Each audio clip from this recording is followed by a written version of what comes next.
Hello everybody, my name is Minkaro and welcome back to Dirty Splits.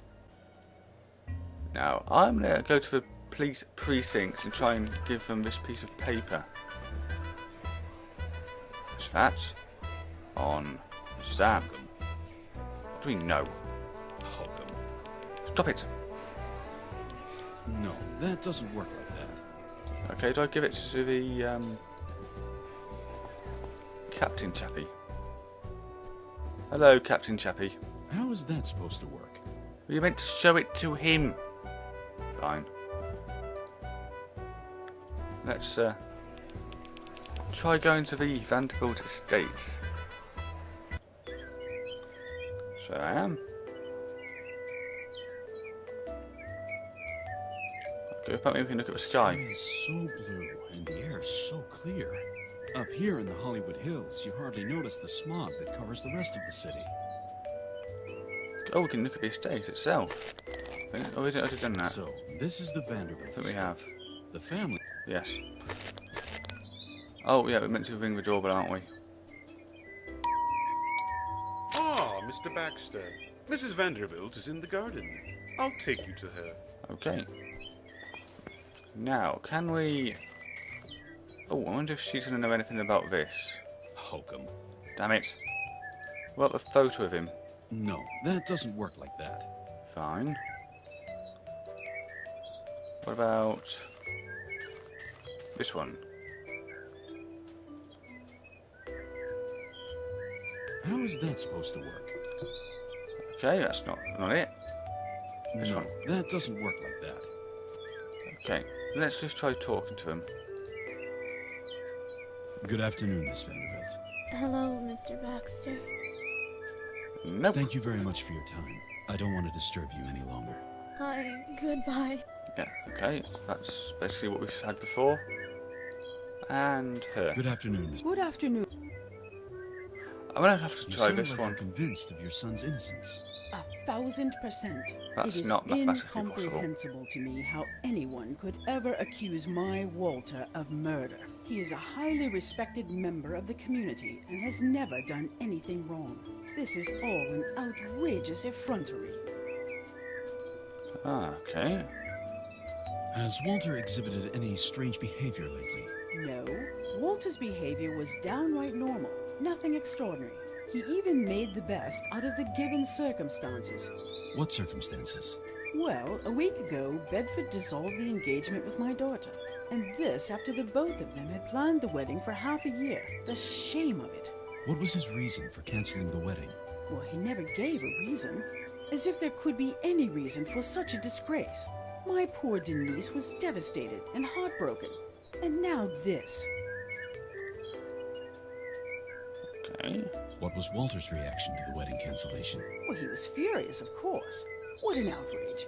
My Denise abandoned, his sister, the family honor trampled underfoot, and all that in front of the entire family. The disgrace. Walter was forced to raise his voice and reprimand the doctor for his impudence. No. Walter threatened the doctor? Mr. Baxter, you must understand. This impertinence, this effrontery in front of the whole family. The ungrateful Bedford reduced us to the laughing stock of the community. He soiled Denise's name as well as the family honor. I see. If Walter threatened anybody, then it was only in the heat of the moment. Thoroughly understandable, I think. What was the content of these threats? Nothing really menacing, and I don't intend to repeat it either. How fast a thoughtless word can slip from a heated mind, and Walter had every right. Has Walter gotten violent before? What are you hinting at when you say before, Mr. Baxter? Walter is not a violent person, let alone a murderer. Just to hear that word in connection with my son, absurd.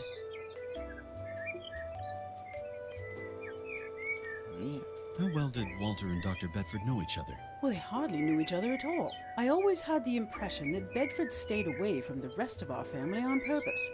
It was almost as if he wanted to steal our Denise away from us. But surely he couldn't avoid you all that time he was with your daughter. Of course not.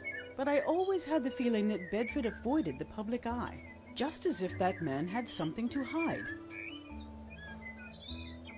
Could just have been they didn't really like the family. I mean, Denise over there it seems a little more casual than Mrs. Vanderbilt. What has Walter told you about the incident? Well, the truth, of course. He said he didn't have anything to do with the murder, and he was even more surprised than I that he's being accused. Unfortunately, I didn't have any further opportunity to speak to him.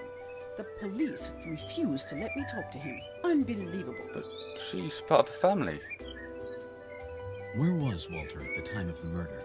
I don't know. You should ask him about that in person. Well, I would if I could. Well, enough about Walter. I'll be going then. Please inform me of your progress, Mr. Baxter. And money. Yeah, we know all that. Right, let's...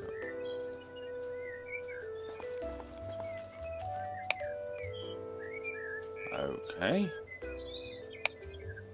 That all seems rather pointless. Let's look at the painting The here. caption says, Saint-Tropez in sunset glow. Looks more like a steaming turnip to me. Okay. Oh, actually, is there anything else out here that I can look at? Do you mind? Stop it. Stop it. Fine. There's something soothing about watching the surface of the water. Okay. That's probably why Miss Vanderbilt is sitting here.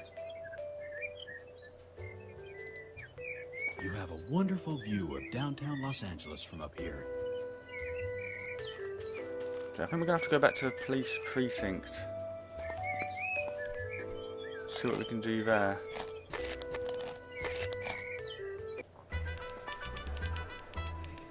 Is there anything new? We've got any Hey, Sam. dialogue options here? Hey, Al. No. I'll be going then, Sam. Take care, Al. Don't be a stranger.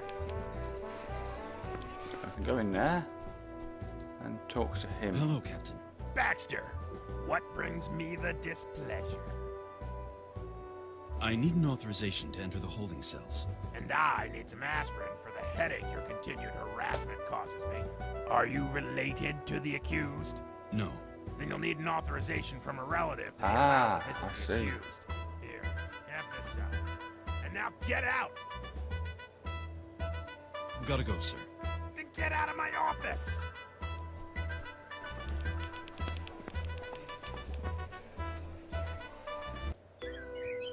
Okay, let's go and ring the doorbell. Seems we're actually getting somewhere now. Ah, Mr. Baxter. Yes, Mrs. hello. I'll take you to her.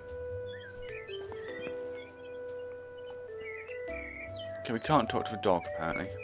Oh, can I use the visitation papers This authorization, Yes, I I know still that. need a... on her? Mrs. Vanderbilt, I require a visitation authorization in order to talk to Walter. Would you please sign this for me? But of course, Mr. Baxter. I can't read this so well in this half light, though. Ah. Would you be so kind as to switch on the light so I can see?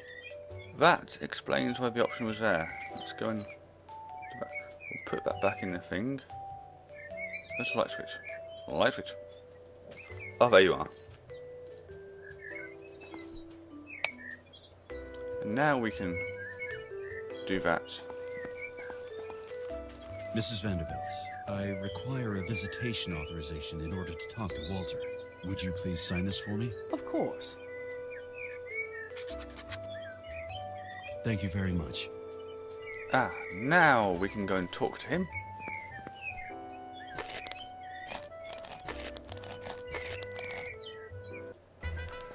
So now, can I use this signed paper This authorization, Mrs. Vanderbilt's to mind on this fellow? here. A signed visitation authorization. Can I enter the holding cells now? No, sir. I have explicit orders to only let Damn it. visitors through who have personal approval from Captain Pearson. Please speak to him. Right, let's go and speak to Captain Pearson. That and that. Here is the authorization with Mrs. Vanderbilt's signature on it. Can I talk to the accused now? Ugh. Fine by me. Do what you must. Here, show this to McMahon at the entrance to the holding cells. And now, get out! He just spitting his water down his front.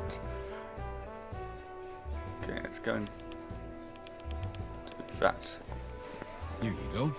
A signed approval by Captain Pearson. Very well, sir. You may enter. Thanks. Okay, No, so that... we're going to put that back in the thing, and we're going that way. Ah, that's Walter. We're going to look at the mop first. Looks like somebody mopped up around here. The water in the bucket is mixed with some chlorine agent. Smells like an indoor swimming pool. Okay.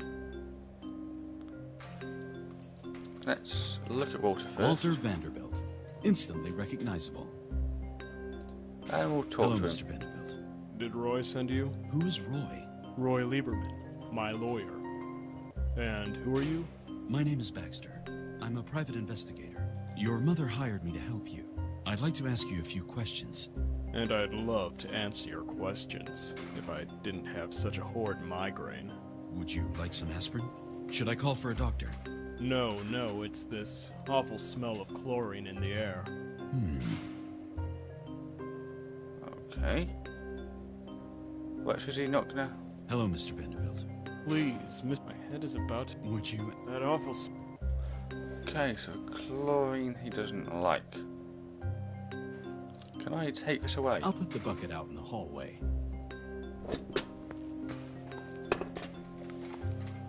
Now. Hello, Mr. Vanderbilt. Mr. Baxter? Okay, he recovered quick. So, Let's find how out are how you he's holding doing. up here in prison. Awful.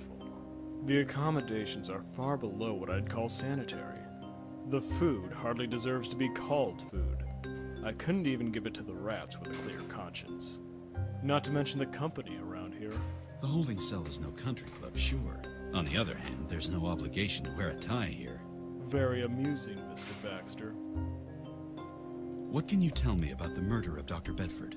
Nothing, seeing that I wasn't there when it happened. Okay. Where were you at the time of the murder? In my apartment. I was sleeping. Were you alone? I'm afraid so. There are no witnesses.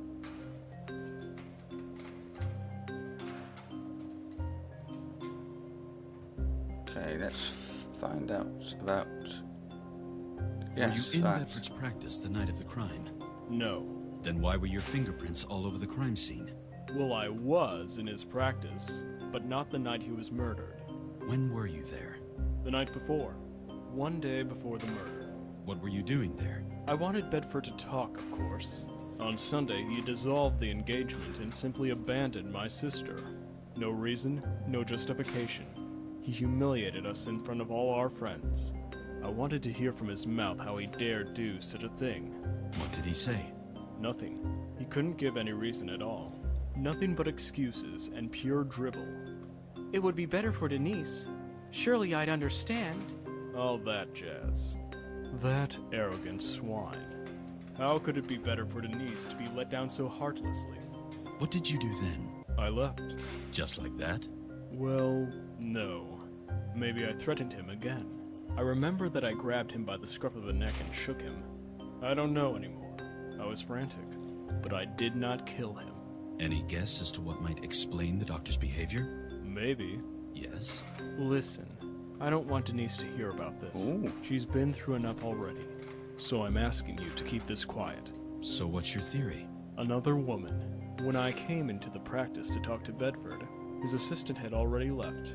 He was alone in his office and occupied with a phone call. A patient, maybe? Not at that hour, no. He was enraged and raised his voice. It sounded like an argument. What was it about? I didn't catch. He hung up just as soon as I entered his office.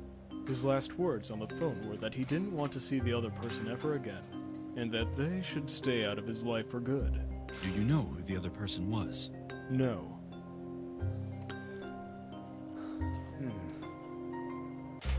The phone in the doctor's office. I should check that to see if there's some kind of last dialed thing. Or last received. Okay. What was your argument with the doctor all about? Bedford was just a terrible person.